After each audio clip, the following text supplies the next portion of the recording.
There's always somebody better than you. There's always somebody more motivated than you, faster than you, stronger than you. That's the case in life. That's the case in business. We wanted to make a concerted effort to shift to bio-based technologies. These are biorenewable, biosustainable, biodegradable. The successful people in this world are always surrounding themselves with better people. If you don't have the right people in the right position, you're going to fail. I mean, if I relied on myself to come up with all of the ideas and execute, we would never have launched. We're not taking a product and trying to market a product. We're always marketing concepts. Having that ability to tell a compelling story and build like an emotional connection with someone is how you build those relationships. So many salespeople fall into that trap of what I used to call you're vomiting on my desk, because they walk in, we shake hands. Hi, I'm so-and-so with so-and-so company. Here's my brochures of everything that we offer. What do you want? I actually don't want any of it. I don't know you. I already buy this stuff, so don't vomit on my desk. They get into the what I'm selling rather than the why I'm here. People ultimately buy from people they like and therefore trust. So if you're just going for the hard sell, it's not going to work. A lot of our products in our category came from conversations with customers that said, here's my problem. We're actively looking for a solution. Can you help us? And how has your leadership style like evolved over time? Well, that's a deep question.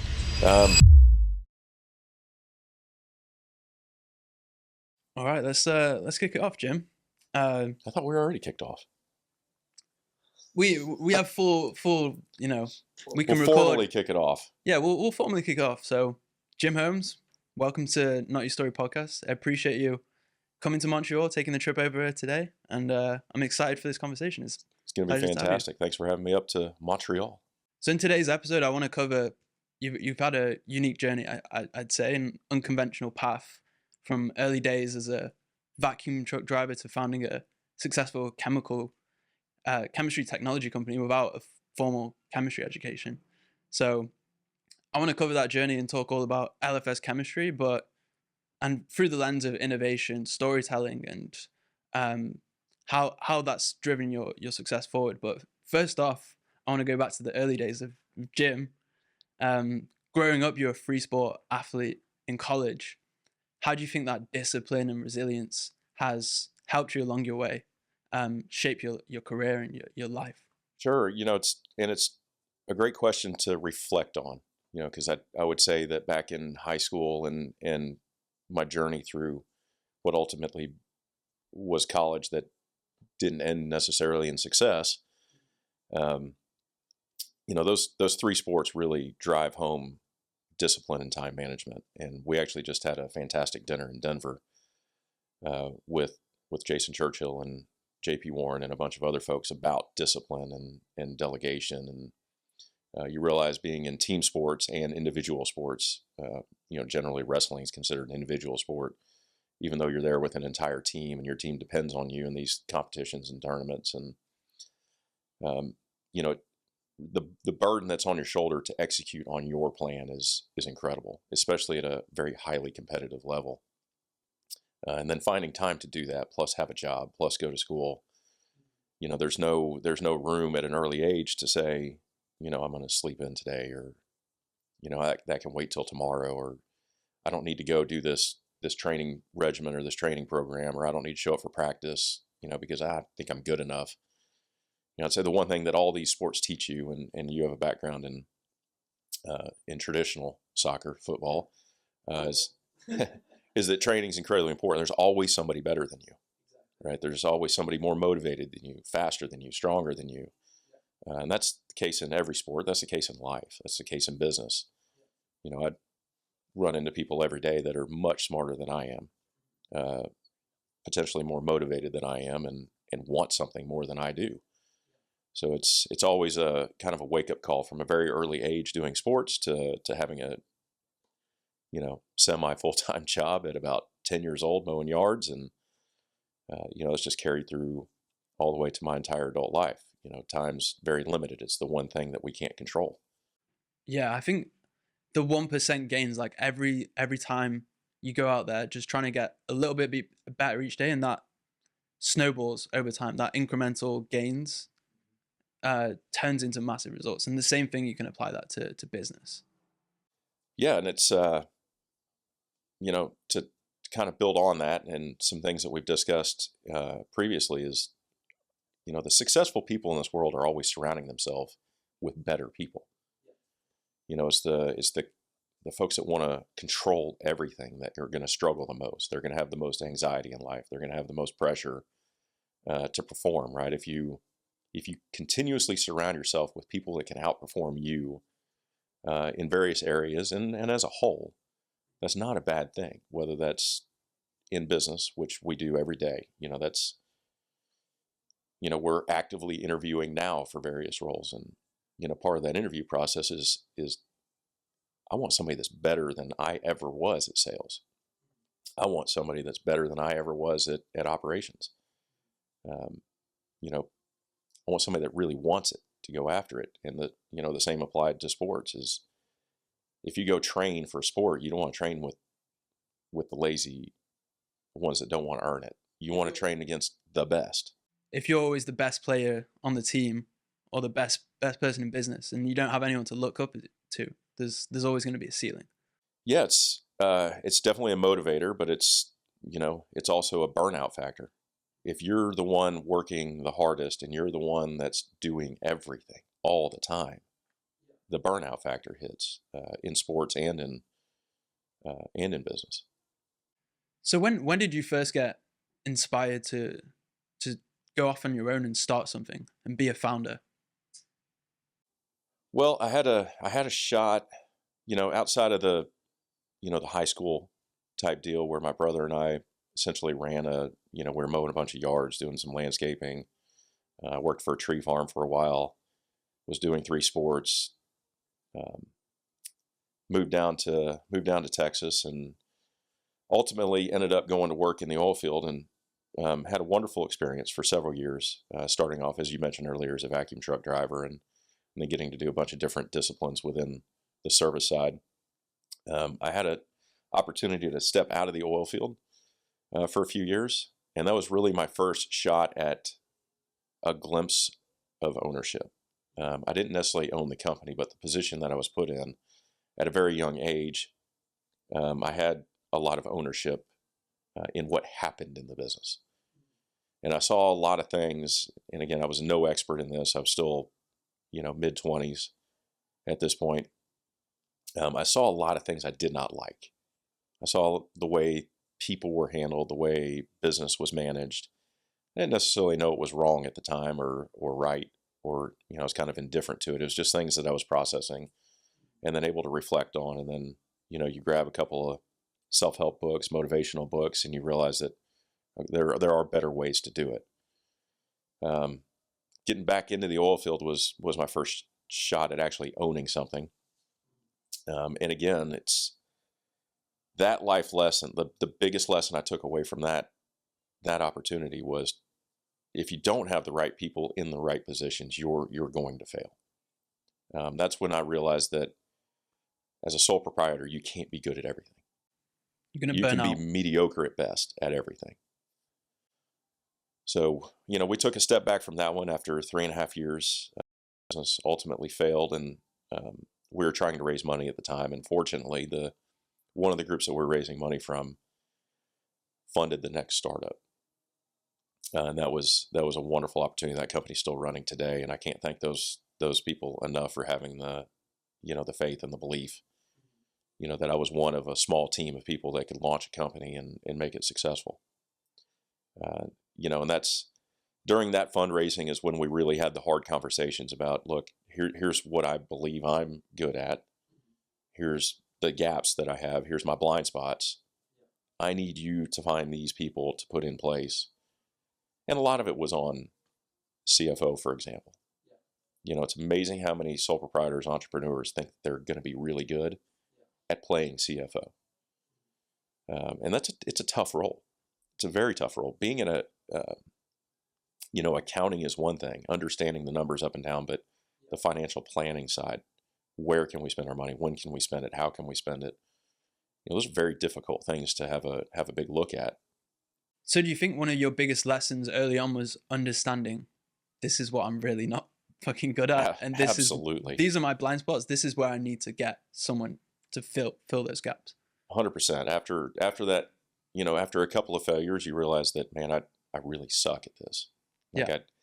I don't mind being the gas pedal, but I need somebody to be the brakes, right? You got to have somebody that's checking the company.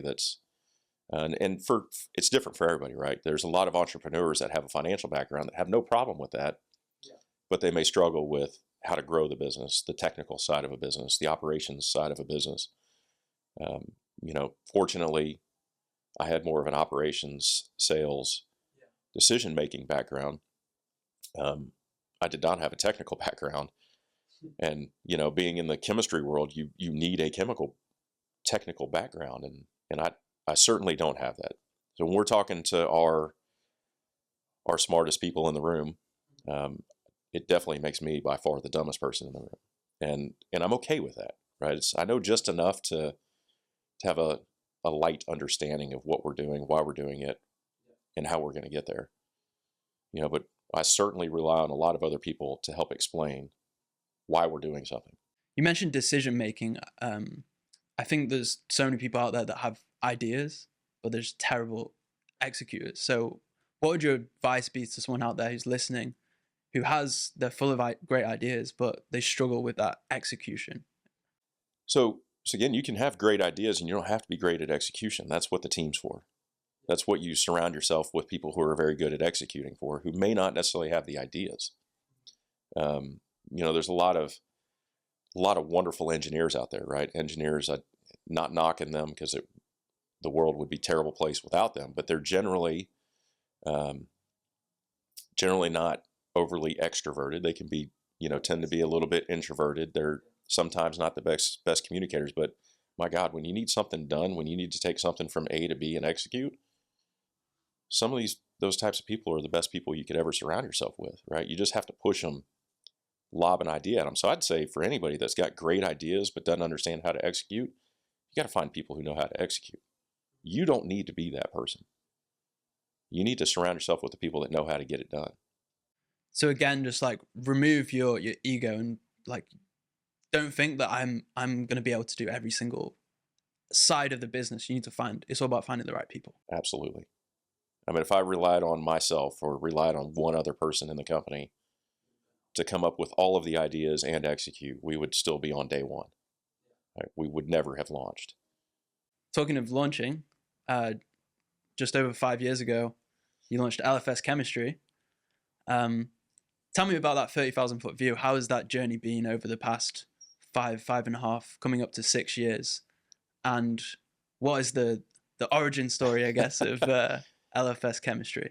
Well, so the origin story is really simple. I worked for a big, relatively large oil field chemistry company previous to LFS, and they're the ones that kind of guided me out the door and said, "Good luck." I had a concept for some things that we wanted to do in the oil field. It was after many years of some struggles, some challenges. Again, talk about to go back to what we were just talking about. That company at that time had very much a not invented here mentality. So if guys like myself launched an idea, it was killed immediately, right? And so when we started LFS Chemistry in summer 2019, we really wanted to have this open policy of there's no bad idea, right? I might think it's a bad idea, but I'm not going to tell you that. But and it doesn't mean that it's a bad idea. I'm not the ultimate judge of a good idea or a bad idea. It's our team's job to take all those ideas and decide if we can run with it. What's the pros, what's the cons, what are the drawbacks? Is it going to kill the company, or is it, fairly risk tolerant? So 2019, stepped out. Wonderful friend Will Starnes and I kind of put our measly little brains together and said, here's what we want to do for a company. And we launched LFS. Technically, it was about April of 2019. Then we started to get some real horsepower on the team to get it launched with, the first hires of Neil Hayes and Eric Hellickson, and had our first commercial sale at the very end of July of 2019. So we're able to go from what was a concept to actually having a product to actually generating a commercial sale relatively quick in our space. We're talking 2 to 3 months. Because generally, I want to talk about this a bit later on, but the sales cycles in your industry are very, very long. They can be. Relationships are key to sales. Nobody's going to buy anything from a salesperson unless they trust the salesperson.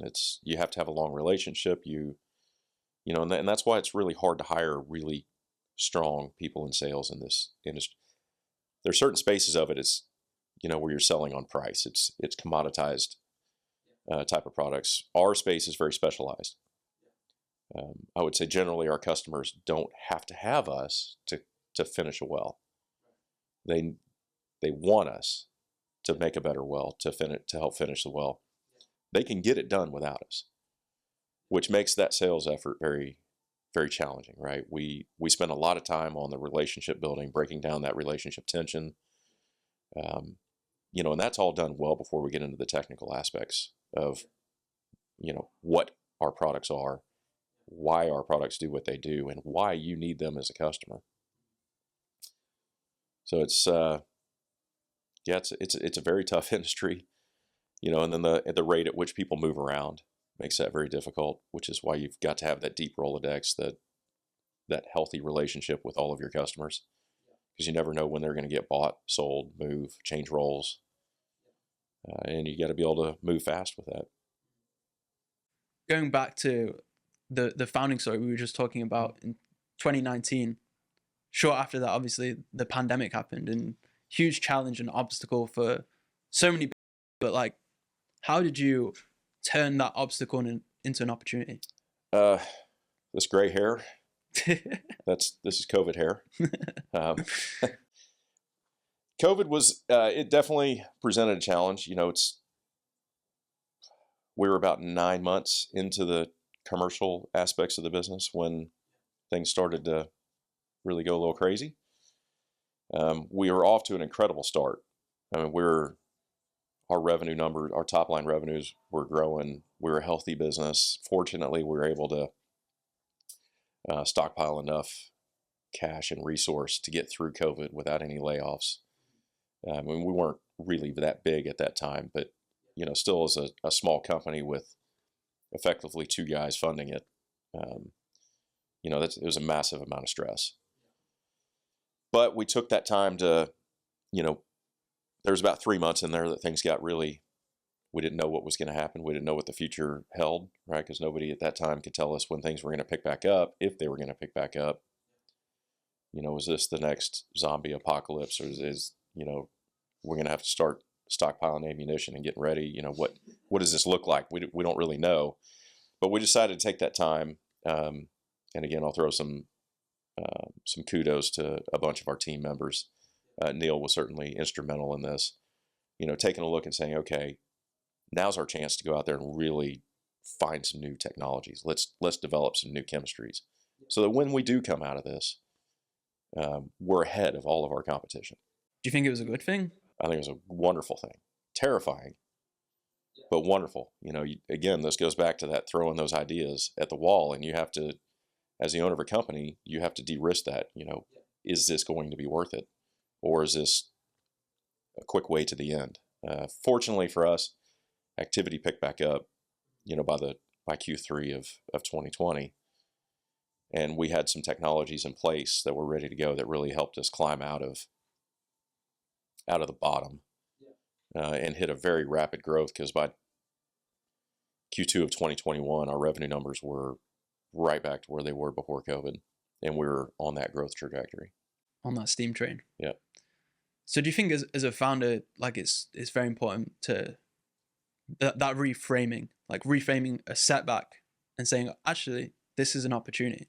It is. And as a founder, you have a lot of those. It doesn't necessarily take an event like COVID to do that. Especially in the oil field, we're very cyclic. We have our ups and downs constantly, sometimes multiple times a year.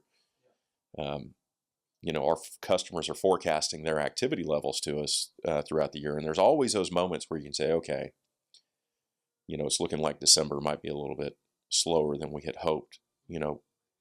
What can we do to not have another December, of declining?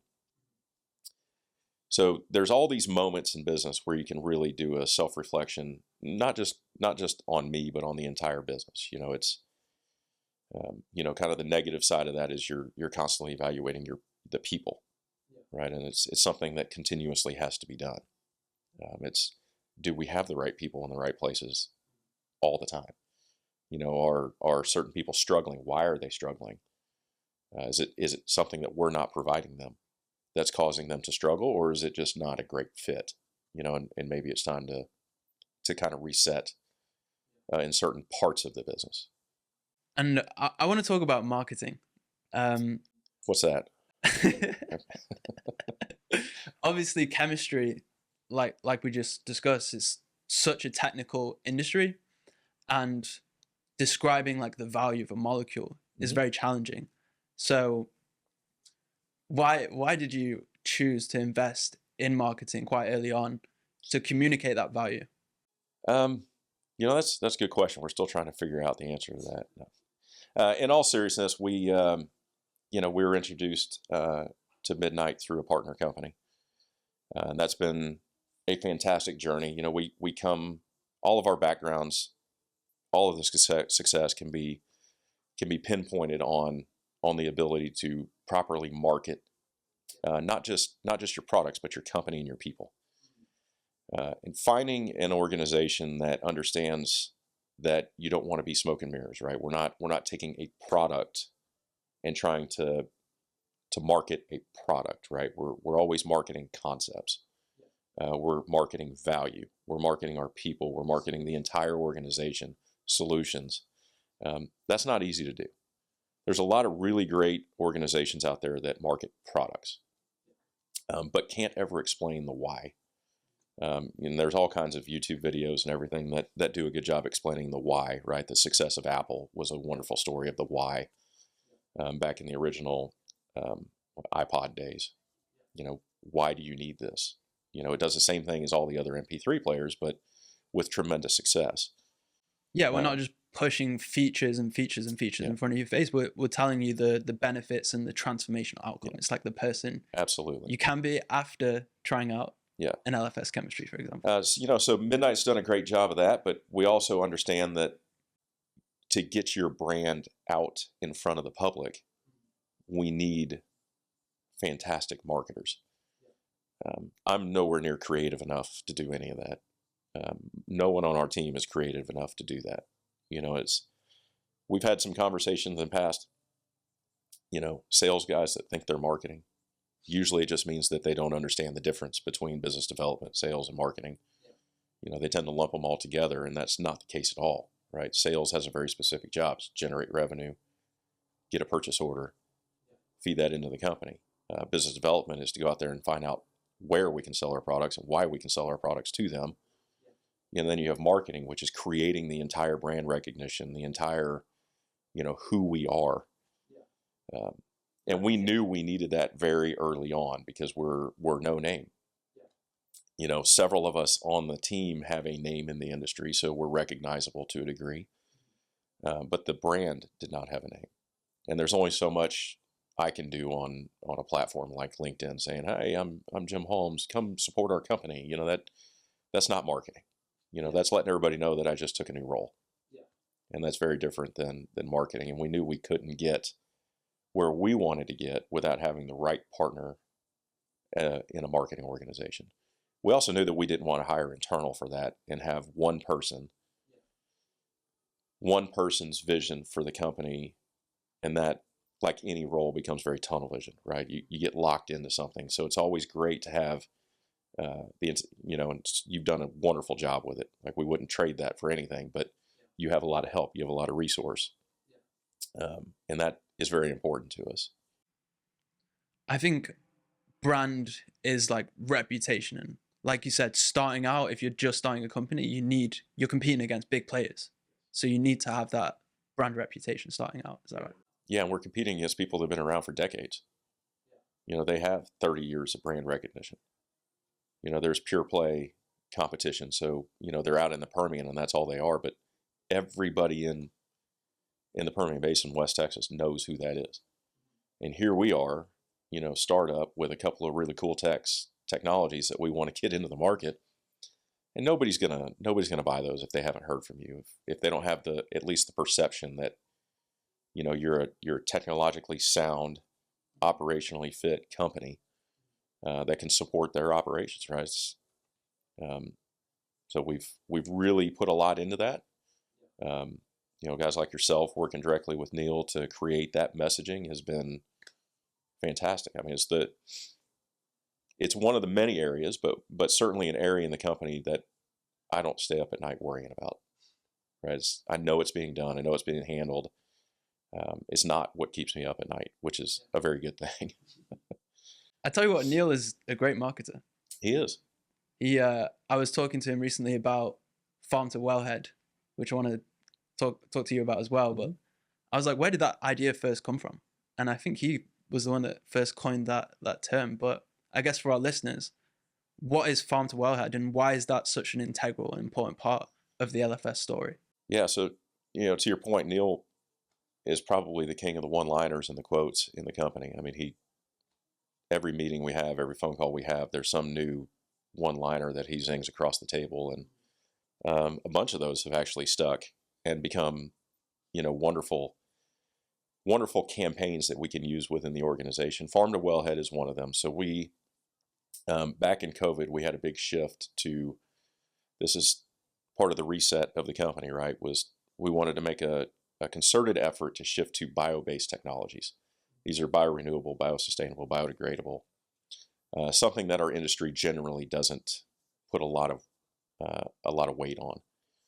We're getting hydrocarbons out of the ground, so why does everything need to be bio-based if it's just going right back into an oil well, for example? But there's a lot of other aspects to that. It's the logistics and the transportation. It's the surface. What happens in the event of a spill? What happens in which they happen. So we had a big reset on that. Well, turns out that most of our feedstock for these bio-based materials are all North American sourced. So we started a joint venture with several of the agriculture co-ops, one of them being like the Ohio Soybean Council and Arable Labs, which are big into taking soy oil, for example, and creating functionalized chemistry. So we partner with them to help design some really cool, unique products for the oil field. Well, and we realized that we were actually taking products from the farm all the way to the wellhead. Hence, Neil came up with the term farm to wellhead, and we're able to grab a trademark on it and protect that. And we've got a whole bunch of them. We have more trademarks than we know what to do with. That's a great thing to have. Every time we're sitting around the table or on a conference call, it's some new term gets coined, and it's like, so I jump on with our attorneys and say, can we grab that and file as a potential trademark if we can just keep it in the vault for now and do something with it later. But remarkably, we got farm to wellhead. How that stuff like this hasn't been picked up before is beyond me. But we got flatten the curve, and this is right after COVID. We got flatten the curve when the federal government actually owned the trademark on flatten the curve. But because we're in a completely different industry, we're able to grab it. Well, in our business, the producers, the E&Ps, all in the unconventional resource plays, all work on these hyperbolic decline curves, right? And they start off high production and they drop off very quickly to lower production. So we coined the term flatten the curve. How do we flatten out the bottom of that curve? Because a lot of our products are focused just on that, right? It's not that we're going to make your initial production so much better, but we want to make the life of the well that much better. So yes, but going back to farm to wellhead, you guys have created some incredible videos and everything around the farm to wellhead, and it tells a wonderful story. Yeah. We're not outsourcing a lot of our raws to other countries. Some countries that aren't necessarily friendly to us all the time.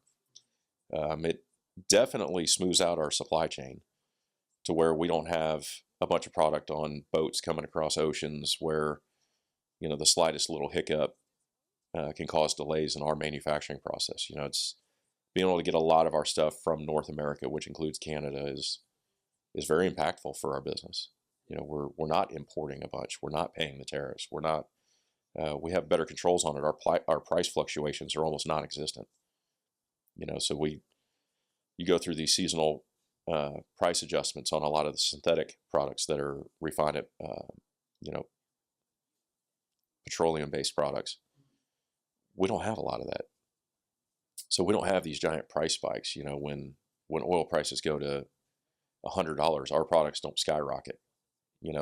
Same with when oil. Unfortunately, when oil goes to 40 or 50, our products don't necessarily drop a whole lot. And you're supporting American industry Absolutely. At the same time. Yes. So I guess just to take this forward, storytelling has been great for the brand and the company. But not only that, you mentioned people. You've recently, I guess over the past year, been getting out there as the founder and getting on podcasts with our friends JP Warren, Ray, and now Not Your Story. So as a founder, how important has it been for you to get out there? And just like a political campaigner, get out there and tell your story. Sure. Well, first, it's just been fun. I actually enjoy this. I enjoy just having the conversations and meeting people face to face and getting the message out there. Secondly, for the company, I think it's very important, right? It's another avenue to market the organization. It's you can put out the fancy videos and you can put out everything and you post it all online, but it still requires somebody to click it and watch it. And then again, a lot of people want to see a face to a company. I don't necessarily always want to be the face to the company, so I'm going to be pushing like Neil pretty hard to do one of these with you. He probably won't do it. I asked him. He's like, no, I'll leave that to Jim. It's a difference of personality. I like this stuff. I think it's great for people to hear some of the messaging rather than see it. 100%. Not that people want to see this, but perhaps there's little glimpses of some intelligence in there that can be taken that lend to some decision-making process and say, that's an organization that we really probably should work with. So try to stay positive, try to stay upbeat. But I think the more I can do these, the more it's going to ultimately help. Every time we do one of these, we see our followers on various platforms increase. We get a pretty good rise in that, for a little bit, and then it kind of tapers back off, and then we do something else. And so anything that can drive the messaging is very helpful for LFS as a whole. Would you say you've always had like a knack for public speaking, or have you like flexed? Has it been like a skill and a muscle that you've flexed over time? Yeah, I would say that I definitely did not always have a knack for it. Part of me has always enjoyed the opportunity, but there's always a level of anxiety and nerve that come with that, right? Is the message that I'm going to deliver be received well, or is there going to be pushback? Am I going to say something stupid? Which, it turns out over many years of doing some public speaking that even if you say something stupid, it's usually well received. It lets everybody know you're human, right? I can really probably credit that all the way back to my dad. My dad was big into public speaking. I've talked about it previously that, his big rule for me growing up was never turn down an opportunity to speak. Even if it's in a place you don't want to speak or on a topic that you're not 100% comfortable with, if you're given the opportunity to present or speak, you should take it. He was fantastic at it. The man could come up with more bullshit stories on the fly than any person I've ever met. He could just grab a topic, grab an audience, and make them laugh, make them cry, make them question their own existence. You name it, he could talk about it. And those are some big shoes to fill when you have somebody as close as your own dad that is very good at it. He never did any podcasts that I know of. That wasn't really a huge thing before he passed. So it's kind of a new it's the new printing press, but in audio format. Yeah, but he was big in the investor relations world, so he presented financials and all the big investor conferences. So he was constantly in front of very large crowds. And for some reason, I don't know why I never thought of myself as being particularly good at public speaking or or necessarily even looking forward to it. But, the more you do it, the more I get to do it, the more fun it is, the more relaxed it becomes. I could probably go back and look at the very first podcast, watch that compared to some of the later ones, potentially even this one, and say, man, I actually look more relaxed. So hopefully that continues to grow, and who knows, maybe I'll be on Joe Rogan before you know it. I think you'd be great on Joe Rogan. I'm not gonna lie. I think that'd be way too much fun. I'm not sure I could go over 3 hours with him, but I mean, that's a long time to be that's fair. a long time. But you think about that, like a 3-hour podcast, and we were talking all about relationships earlier. Like for a sales guy, like building relationships is what makes all the difference for the business. Yes.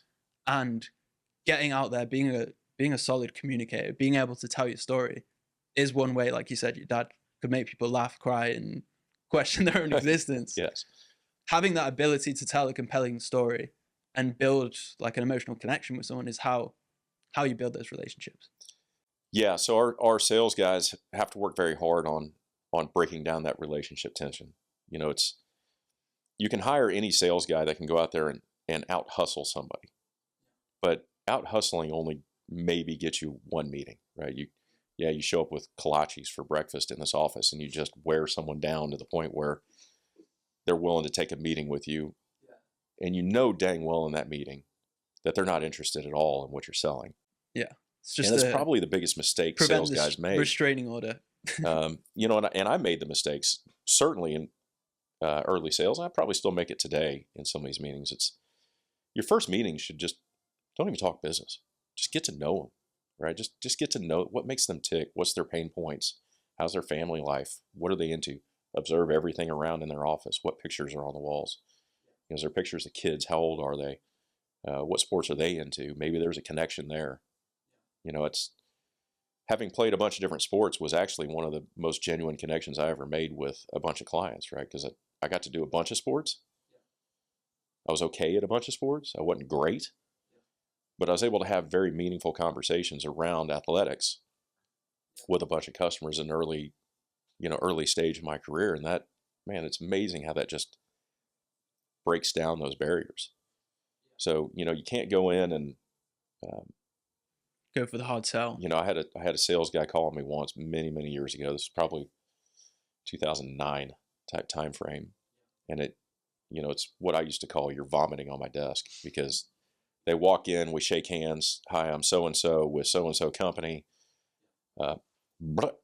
Here's my brochures of everything that we offer. What do you want? It's like, I actually don't want any of it. Yeah. I don't even know who you are. I don't care. I don't know you. I already buy this stuff, so don't vomit on my desk. And it's, so many salespeople fall into that trap of they get into the what I'm selling rather than the why I'm here. Why am I here? Why are you here? What problems do you have? How can I make your life easier? And people ultimately buy from people they like, yes, and therefore trust. So if you're just going for the hard sell, yeah, it's not going to work.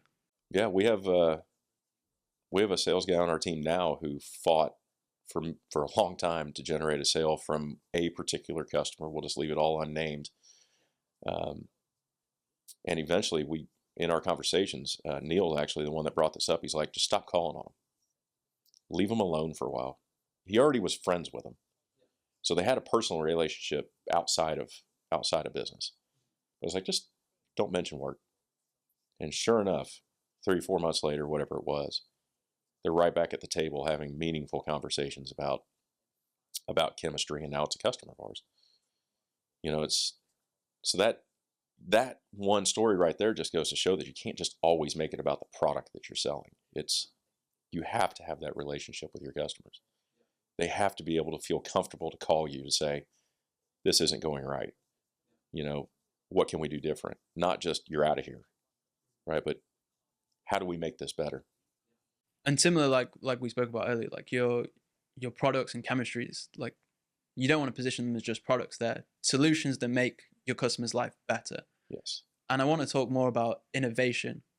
As a company, you're always innovating. And it must be hard to continuously try and test and commercialize new products. So what does that process look like?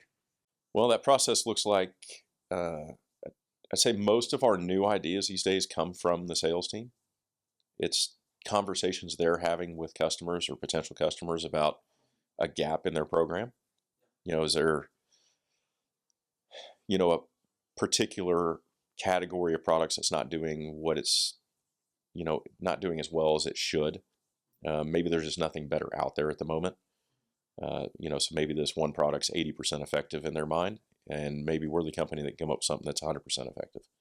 So a lot of our ideas come from that, and then it's, again, Neil, as the chief commercialization officer in the company, takes those ideas and says, okay, well, what's the potential for this to become a commercial product?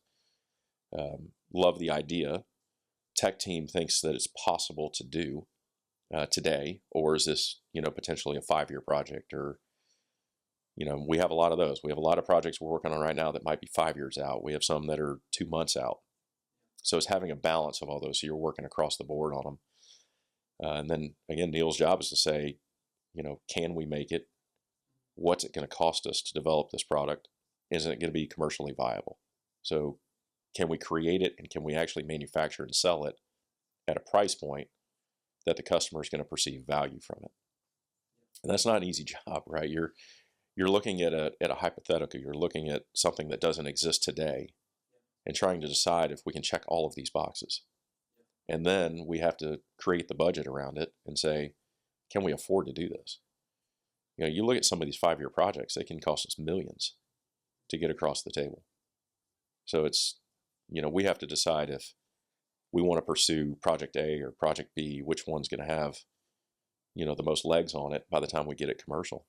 And there's so many hurdles along the way: research and development, field testing, and then commercialization. Yeah, and I know our tech guys deal with this all the time, but it's very frustrating for a guy like me because, I don't understand the molecule at the level they understand it, but they'll create something fantastic. Like, it'll check every box that we thought we needed to check initially. And then we go through the physical characterization process. It's things like freeze point, pour point, boiling point, flash points, try to understand the failure points of the chemistry. And all of a sudden you don't check one box. It's like, man, this product turns into a solid or a wax at 50F. Well, that's basically useless across the Northern Hemisphere for 6 months out of the year.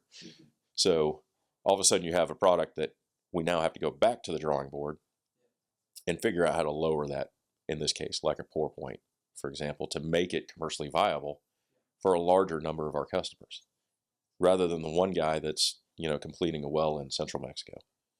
We can use that product year round, right? So it is very difficult. It's very time consuming. I always get a good laugh when, the question's always, well, how fast can we do this? Well, you're creating something from nothing.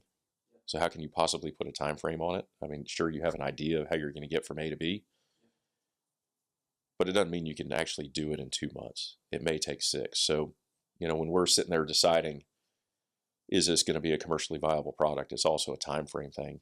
Realistically, do we think we can cross the first hurdle within, say, 2 months or 3 months? But then we know we're going to have additional hurdles beyond that. We have a product that we've been working on for 3.5 years now, maybe 4 now. It's a dry scale inhibitor. It's been all over LinkedIn. You've helped us tremendously with the marketing of this. Every time we turn around, there's a new hurdle with it. It's a wonderful product, and we thought we had a great product, and then we realized that there's an operational hurdle.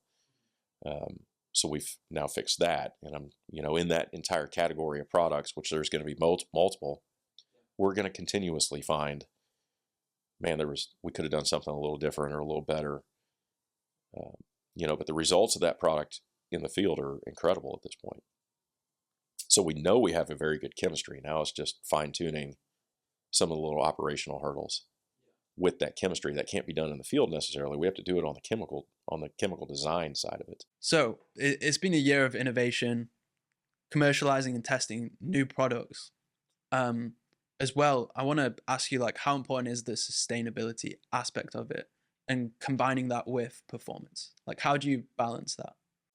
Yeah, so the sustainability from our perspective is very important. We're working on our customers all the time to help them uh, understand the value of that sustainability piece, because the having products that are environmentally friendly, to lump them into one name or category, is very important from a handling standpoint for our folks on the production floor that are making the chemistry, right? It's all of a sudden we reduce our HSE footprint to where things are much safer. It's better for the planet. We're not drawing from non-renewable sources, right? There's only so much hydrocarbon that can be produced, and there's only so much demand for it at any given time in the world. But what does that look like if all of a sudden we're pulling down demand for petrochemical-based products, and we're able to use those hydrocarbon, crude oils, LNGs, natural gas, for creating energy, right? It's how can we use more of it for the things that we really need, and less of it for the things we don't need. It's taken years, many, many years. People have been working on biorenewable, biosustainable products for decades for the oil and gas industry. Historically, they've always been too expensive, and the performance hasn't been there compared to their petrochemical-based counterparts. We've changed that, and there's a couple of us. It's not just us. There's a handful of companies that are pursuing this in the industry. I would say, LFS and Integrity Biochem, one of our largest partner and part of the ownership, have done an incredible job of developing these bio-based type chemistries to where they're very economic, and they perform in many of the applications as good or sometimes better than the petrochemical-based products.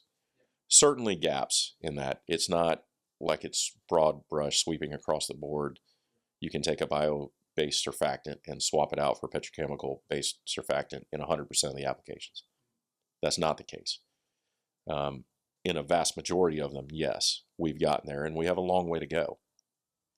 So a big challenge that we've had through this innovative period, which we're going to be in for several years going forward, is to understand what the limitations of those are, and then how do we create another generation of these that broaden that a little bit farther. Surfactants are a very funny chemistry. They're not one size fits all. They're very specific. They're tuned for a very specific application. So you have to be able to make a lot of them, and you have to be able to make them in a large volume. And that's the one area that we've excelled, is making a very large amount, so we don't have the bottlenecks. We're not a fermentation process like a lot of our competition, where it's like, you got to own a brewery to make a truckload a day of these surfactants. We can make a lot of truckloads a day just from a couple of reactors. So it's a very different world that we're operating in than a lot of our competition. Some of their products fill gaps that our products won't perform in. So it's not that we've solved all of the problems, but we're well on our way, and we believe that we're quite a ways ahead of a lot of our competition in that regard. So yes, and we've talked about the supply chain side of that previously. That part's probably been the biggest winner for us, is not having the massive price fluctuations up and down. You're in control. We're more in control. We still have trucking, we still have rail, we still have a lot of things that can fluctuate. Trucking's trucking. Anything can happen. And that's going to continually get better. We're building the plant out continuously to bring in more raw materials. We're kind of coming into a period of the year now where we're going to be looking at shifting over to more winterized products. It adds a small amount of cost, but we're generally able to absorb a lot of that through the coldest months. Surfactants, these are all water-based chemistries, so they do have freeze points. We try to get them as low as we can, but sometimes we do have to add those winterizing agents to get them even, more cold tolerant. So we're kind of entering that phase right now. And then certainly as we add more countries of distribution, we're going to have to be looking at a lot of innovation. A lot of the chemistries we're doing now, we have to look at how can we manufacture concentrates and ship them, and then do blend downs in other countries. And some of these we need to figure out how to make in other countries. So just to relate this back to the every listener out there, innovation and product development, would you say it's something that always has to be driven by customer demand and the problems that your customers facing? Yes, you'll never be successful making products that customers don't need. Right? You can't ram them down their throat. You can't walk in and say, well, we created this really cool product that you don't need, but we want you to buy it. That doesn't work. It doesn't work in any industry, right? It's all innovation is essentially created by consumer demand. Whether it's the story of Apple, whether it's any of these, to clothing, to food, even. You can have a great food. You might think it's great, but if the general public thinks it's terrible, You're gonna be with so many you're in products. trouble. Yeah. Chemistry is no different. Whether we're making it for the oil and gas industry, or whether we're making it for mining or agriculture or personal care or any of these other industries, if the consumer doesn't have a demand for it, you're done. So yes, I would say that most of our ideas come from the consumer. Maybe not directly in the sense that a customer says, make this product, exactly do this, but a lot of our products in our category came from conversations with customers that said, here's my problem. We're actively looking for a solution. Can you help us? And then it's our job to decide if we can do it, how fast we can do it, and if it's going to be commercially viable outside of that one customer. Fortunately, in our business, if one customer has a problem, usually several others have a very similar problem. I mean, some of them won't admit it. It's quite fascinating how many we meet with that, no, we don't have any of those problems. And then, a year later, it comes out that, yeah, they're having the exact same problems. So, we have to there's a lot we have to take into account when we're commercializing and innovating. We've spoken a bit earlier about leadership, Jim, but I'd like to dive a little bit into your journey as a leader and what have you learned over those years as a founder, and how has your leadership style evolved over time? Well, that's a deep question. So we touched on several parts of that. I'd say early on, not understanding the importance of all of the individual roles within an organization. As a founder, especially when it's your money on the line, you tend to want to take everything, and relinquishing control is a very difficult thing to do. It's all of a sudden I have to trust this person that I just hired to do a job, but it will have an immediate impact on my personal finances, my family.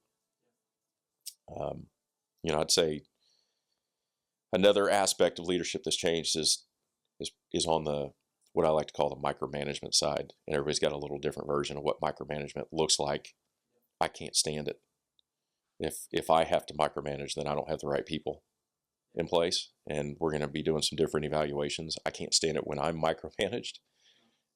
Fortunately, our board is great. We report to them as needed, and now everything's actually gone really well, so they don't have a reason to necessarily come in. And I'd say another big part of that is the family and friend support network, right? It's outside of the business. If my wife wasn't so supportive of everything that I'm trying to do, I wouldn't be here today. And that's very important. And we've definitely had our peaks and our valleys in our relationship. But the one thing I can say is that she's been there every step of the way. So, we've been together a long time, and I would never have attempted half the stuff I've tried in starting businesses and managing businesses without her in the background. A lot of times kicking me in the ass. Other times, pick your head up. It's time to go. Yeah, that didn't work out very good for you, but there's other opportunities, and and that's not easy to do from her perspective, because a lot of these decisions impacted our finances at home. When you take your entire life savings, what little you got, and you start a company, it's like, okay, this is it. So I can't thank her enough for this, and she's really helped change my management style. I'd say early on, probably well into my early 30s, mid 30s, I was kind of mean. I wanted to make decisions so fast that we could just move on to the next. And some of that's having a very small business. You tend to find yourself in this, why are we still talking about this? Let's move on. We've already made the decision, and then you kind of mature out of that, and you start to understand other perspectives. And it's not that you don't need to make fast decisions. They're just a little more well thought out. It's we vet them a little more, not so harsh, not so sharp around the edges. It's, you open the door for people to tell you no. That's a very important part of leading in both directions, right? I need our organization to lead up as much as I need people to lead down. So whether you're delegating a task, whether you're innovating something brand new, it requires the people to have the comfort to be able to say, Jim, that it's just not going to work today. The technology's not there today, or there's no way we can get that truck from A to B in that amount of time. It's just not possible. So we can't make that promise. It could be any number of things, right? Hey, I want to go acquire this company, and I need our financial specialists, our accountants and CFOs to say, now's not the time. Like, we can't get the valuation where it is. We should not draw the resource from the company to go do that today. But let's plan for it in the future. And that's, you have to be able to just say, that's a good call. I was wrong. That's, none of us like to say those words. Definitely don't like to say it at home, but I probably say it at home more than I say it at work. And I say it at work quite a bit. At home, you might not be the full CEO. Definitely not the CEO. No. No, battle with kids and wife to make decisions. Yeah, she runs the house. She's the chief executive for sure, and the administrative assistant, and the accountant, and the daycare. Yeah.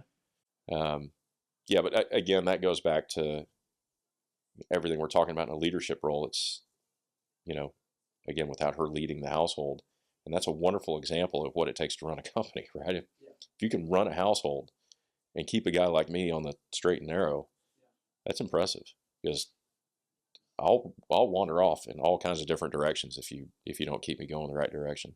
And just before the podcast, we were talking about this, like, as a leader and founder, like, eventually over time, your position, like, you end up delegating so many things. You need people to lead up because they have the information. Yes. Yeah. So, especially if you involve being away from the office, traveling, we've got personal things going on at home that we travel for. I've got a daughter in competitive dance, so we're traveling for that. I have a son in competitive Jiujitsu, so we're traveling for that. I've got my wife that's competing with me for everything, so we're traveling for that. So the more time you spend away from just spending 10 hours at your desk constantly communicating, you have to absolutely trust everybody in the organization that they're upholding their end of the deal. And if you don't have them communicating up, hey, here's the needs of the organization. Here's what we need. No, we're not going to do this. Yes, we're going to do that.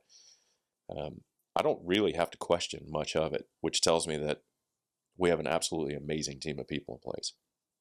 We would definitely not be where we are today. I wouldn't be where I am today. I wouldn't be able to do the things that I'm doing with my family. That's kind of goes back to a big change from my early careers. 20-hour days were very normal. I mean, it's 10 hours in the office, go out to the field, work for another 8 to 10 hours, sleep in the truck. I mean, those were very common. It's not sustainable. And it's miserable. And I didn't realize how miserable it was, and till your home life starts suffering, and your work life starts suffering. All of a sudden, you realize you're not doing your job because you're doing too much of your job. So you have to ask for help. I remember the equity group that started one of my previous companies. It's still running today. I had to go to them and ask for help. Like, I can't do this anymore.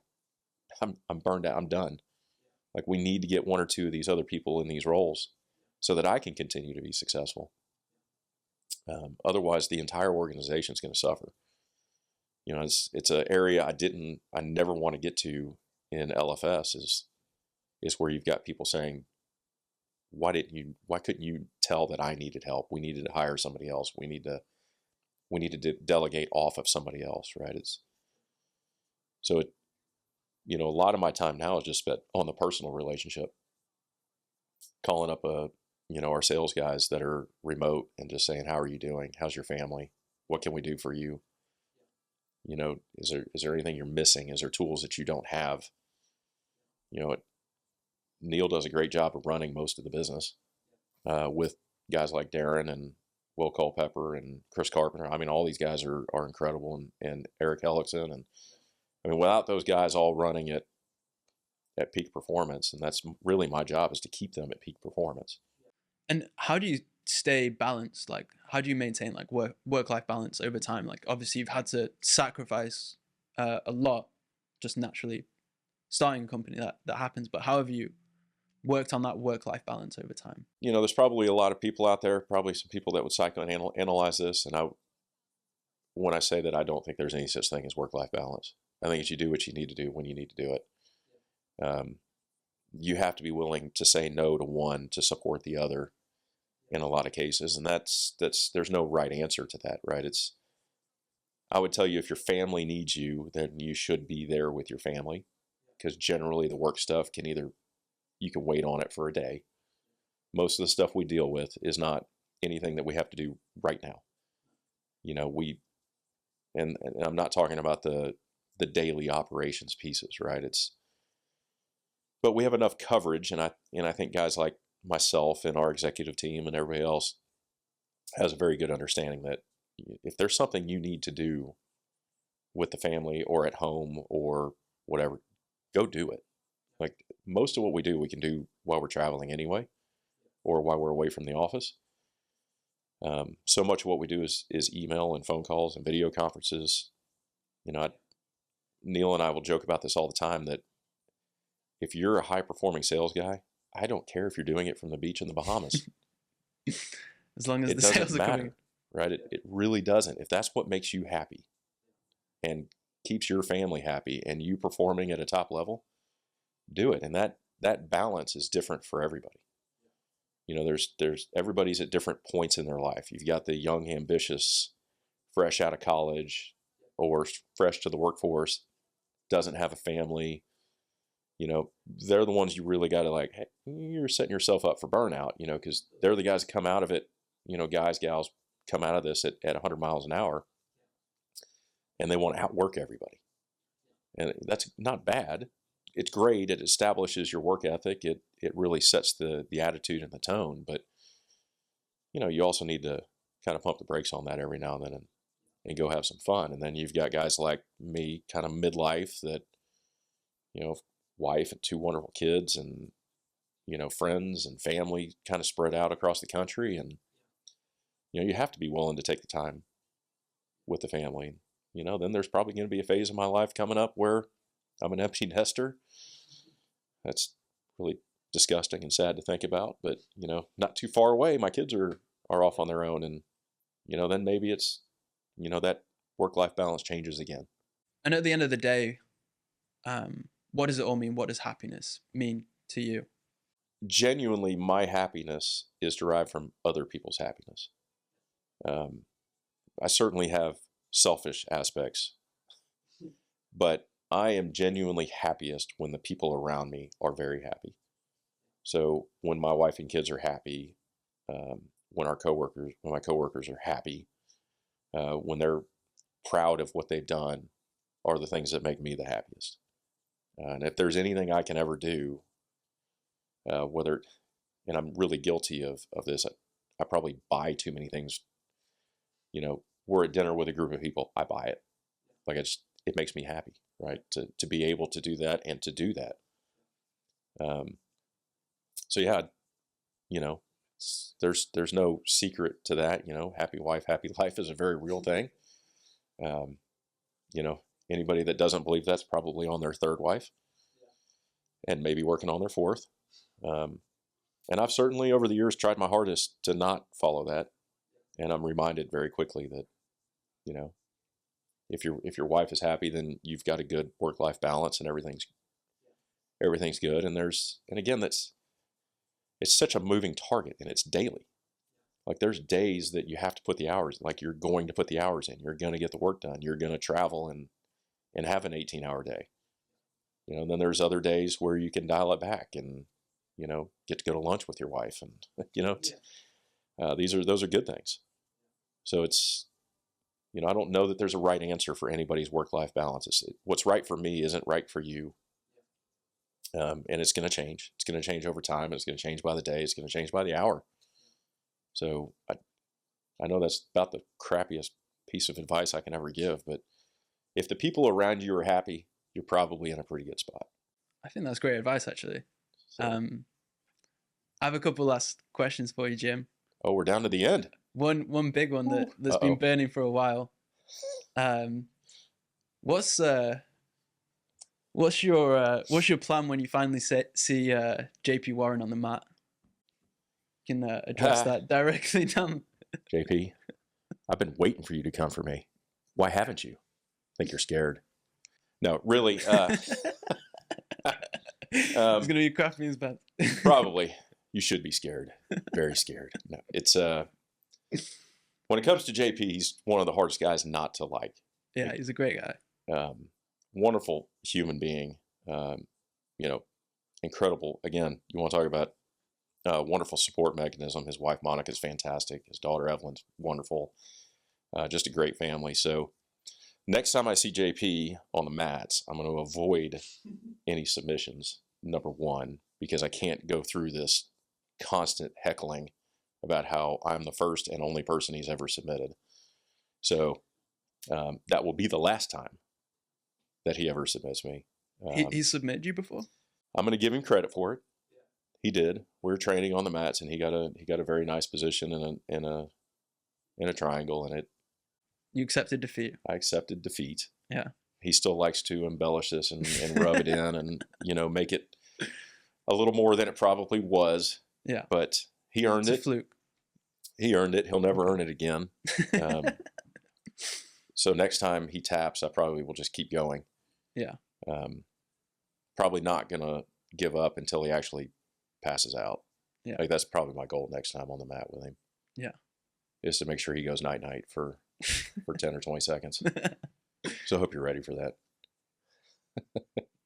And besides, obviously, one of your passions, Jiujitsu, what are some of your other passions? I've heard brisket.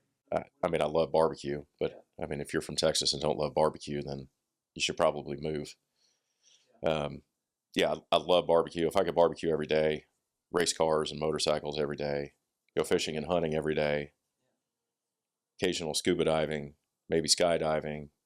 I mean, my wife will tell you this over and over again, that I have too many hobbies. There's just too many things I like. It's finding the time for it all. It's finding the time and the money for all of it. It's, if I can set it up right, I'll have a wonderful retirement because I'll never be bored. Now, a lot of that I'll probably have to give up because I won't be able to walk. My knees will have failed. But there's a good bucket list. But yes, I love most things with a gas engine.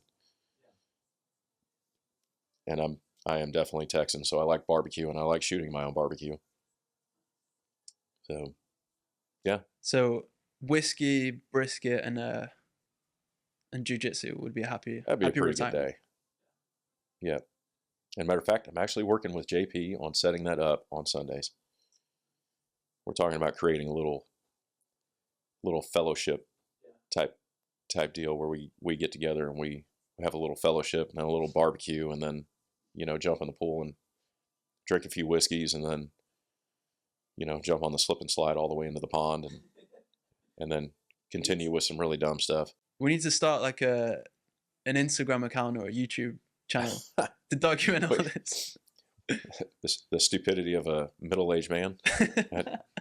That's the title right there. There you go. I'm in. Let's make it happen. Someone's gonna have to manage that because when it comes to social media, I'm out. That's where we can jump in. We could help you out though. Yeah, you're lucky that I like a post on LinkedIn. Looking ahead, Jim, what's on the horizon for LFS? It's been another great year for the company, and what's ahead for 2025? Yes, man, it's going to be an interesting year. We've got a lot of projects on the table, some really cool chemistries that we're hoping to commercially launch in 2025. A lot of those are in partnership with several different companies, all kind of following that biorenewable, bio-based end of the business. I think we're going to see some pretty good growth, some nice market share growth next year. We have an incredible team in place that can make that happen. We're seeing some weakness in the markets for some of our competition, and we're looking to capitalize on that. So we're all in. We're probably going to be hiring a few positions next year. So we're always looking for the best salespeople on the planet. So if that's you, give us a call. It's one of the hardest positions to hire for a company like ours with a value proposition. Ours is not just how many boots on the ground and how many doors we're knocking. It really is about those meaningful relationships and having a very deep belief in what we're doing as an organization. So you have to believe in the chemistry, and you have to believe in us as an organization to be successful in sales for what we do. And we have some incredible people on the team that are there, but we are actively hiring and looking for more. So that kind of puts us in a good spot, right? We're looking to grow, and we're looking for the people to help us do that. And where can our listeners find more about you and LFS Chemistry? Yeah, contact Midnight Marketing. No, it's certainly we've got the website www.lfschemistry.com. We've got all the phone numbers. You can find us on LinkedIn, LFS Chemistry. You're going to have to correct me if I'm wrong. I don't think we have Instagram and Facebook yet. Or do we? We could start. That's next. Okay. Well, yeah. So reach out to Rory. He'll help you get in touch with us. No, I mean it's not hard to find. On the web or LinkedIn, or we're kind of all over that thanks to Midnight.